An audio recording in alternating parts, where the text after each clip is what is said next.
Hi, ladies. So I wanted to film a video that you could refer back to about how to walk the kids on the backpack leash, but also to utilize the prong collars. Now, prong collars are the same as the slip lead. The technique is absolutely the same. But with prong collars, there are more points around their neck that causes more tension, more, hey, got to pay attention. Now, a lot of times I get questions of, hey, it's going to hurt the dog, right? Like, could it hurt them? And I'm going to tell you this, any tool can harm a dog. What we're doing is focusing on how to redirect their focus and doing it in a way that protects your arms and makes it safe. So, Rex, come here, kid. Rex, come. He's trying to sniff the trash can. Oh, hi, Ruby. So, really quickly, when you have the prong collar, you're going to a couple of things. So, one, I'm going to have a buckle on here, so it makes it real easy to take it on and off. It's so much easier than trying to like fidget with the prongs themselves. When I would recommend having the leash just stay on attached, but if it does come unattached, there's going to be an O-ring and then a D-ring. What we want is that D-ring to be what you clip it on. If I can do this on the camera, I can't do this like that. So that D-ring means that you're going to get the full tension release. If you click it on that O-ring, it stops it. It doesn't quite work the same and it doesn't release the same. So it's really important that we click it on that D-ring. Now, when you do put this on the kids, I do not want you guys to put it underneath their collars. Think of it like it goes over right behind their ears and it goes over all of the collars that they wear. So whether it's the flat collar, whether it's the bark collar, it has to be a top. So, Rex, come. Leave your sister alone. Come on, Rex.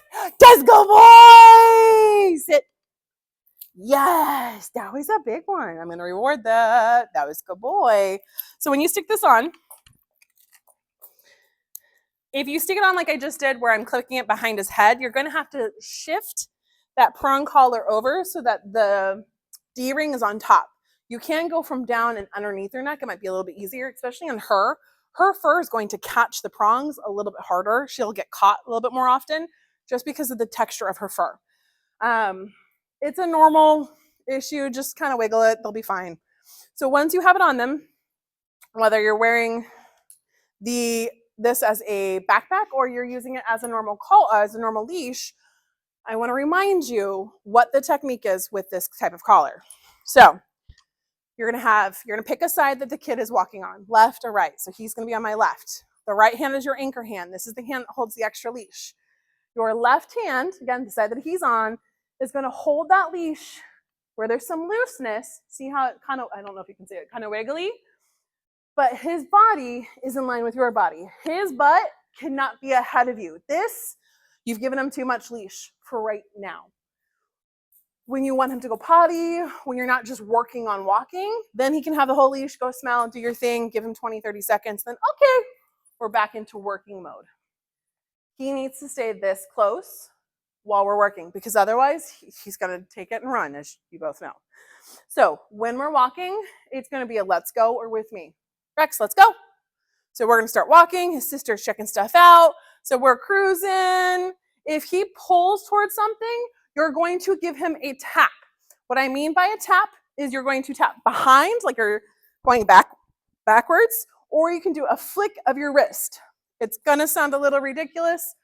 We're not popping, we're not jerking, we're not lawnmowering him. What we're doing is giving him a firm, hey, focus.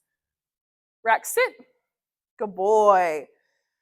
He's getting praises, he's getting treats, he's not yelping, we're not doing anything that's going to harm him. It just makes him, hey, we have to really pay attention. Now, when you hold this leash, I don't want you to hold it like this because a lot of times we hold it where they're ahead of us and your thumb is above. What I want you to think of it when you're going to grab him and put him on the leash is hold it like handlebars. So you're going to use your thumb, like literally use your handlebar. I'm holding it like a bicycle, because it's going to put your shoulder in the right spot. And when you flick it, I don't actually want to flick them here. When you flick it, you're just literally doing like a hand flick, if that makes sense. So when we're walking, let's go. You're cruising, you're doing your thing. You can leave it. And there's a little flick. I just give him, nope, we're going this way. And then we're walking. We're just do. Let's go. Now, what if he pulls? What if there's something that's causing him to lose his shenanigans? Kids, other dogs, whatever. I'm gonna take a handful of treats. I'm gonna toss it in front of me. Waba! Let's go. I'm gonna take a couple steps backwards. With me? Good boy. Let's go. And if we bypass it, leave it. Yes. I need you to be a little naughty when we film videos, kid. Leave it.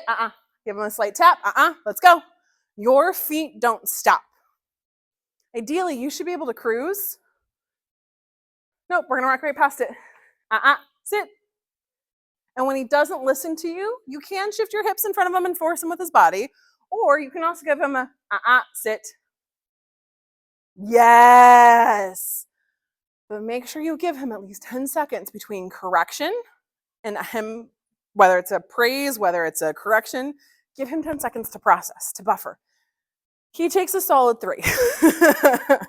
And that's okay. That's to be expected for his age range. Okay. He's like, yes, jackpot. Now, Ruby's the exact same way. You're going to use the same thing of tension and release. If you're walking both kids at the same time, Rex, pick one dog on one side, the other dog on the other. And you can't necessarily do an anchor hand and a talking hand. So that's where, let me back up so you can see, just fold the leash over. So they however much leash they have is right here. Now, this does take a little bit more coordination. Let's go. You can't necessarily treat them, and that's okay. But this is where you can walk, and you can tap each one individually. So it's not a collective tap. It is whoever needs the focus and redirection. And then off we go. Let's go. Let's go, Ruby. Come on. Let's go. Now, I will say, Ruby has had,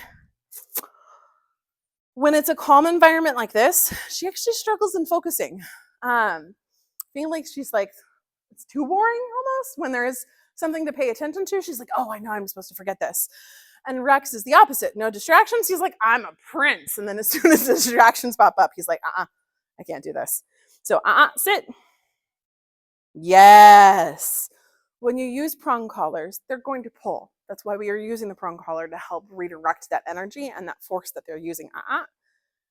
But it's not a harsh pull. Ruby, you'll actually feel better using this versus the slip. Because I know there's times when Ruby's used the slip with me where she's like kind of choking herself, the noise, because she pulls so hard. When you stop, she still pulls until she's like, all right, fine, I give up. This is a very, nope, we're done. Ruby. Yes, good girl. Now, if you want to walk one of the kids on the backpack leash and then walk the other kid,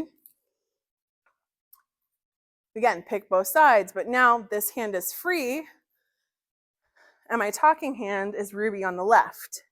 And if you need to, because sometimes Rex likes to walk with his sister, you can just shift that leash to where he has to be on the right side or the left side, whichever you're doing. But come on, let's go. So hopefully this makes sense. I want to show you one last thing now that I'm thinking about it, is when you have the kids, one or the other, on this with the prong collar or the slip lead, I'd recommend that we do the prong collar, is when you're walking, you don't have to hold the leash. You can be hands-free, I promise you, because your body is going to calm the leash down and it's going to tell him, hey, what we need to do. So when he pulls and gets crazy, take a step back, let's go. So to demonstrate that again, and I'm going to walk this way. Come on. Good boy. So we're walking, pretend he pulls. I'm going to tell him, I'm going to take a step back. He's with me. Good boy. Now we can go forward. So let me actually make distractions happen. Let me move this. All right. So, whoop. So we're walking, right? He's cruising. We're doing great. Oh my God, there's treats. Yes. Good boy. Let's go. Good boy. Let's go. If he pulls behind you, you keep walking. Natural consequence. But if we get ahead of it, Yes. And my microphone cut it out. So sorry. I'm going to do a little voiceover. So when you step back, it's like a rocking motion. So what I'm doing here is saying that it's a rocking motion. Instead of trying to focus on how many steps you're doing, you're rocking your hips back to do that kind of like hand flick. Walking both kids, you can do it either way. They're really smart, and it is a safer way to walk them, no matter whether it's on the slip lead or the prong collar. But the prong collar is going to help them through that teenager shenanigans. Again, this is where I'm saying it's going to help you through this. Apologies that my microphone cut at the very end, but otherwise, let me know if you have any questions. I'll still work with both of you in person. I highly recommend using the backpack to help you guys out, but let me know if you have any questions.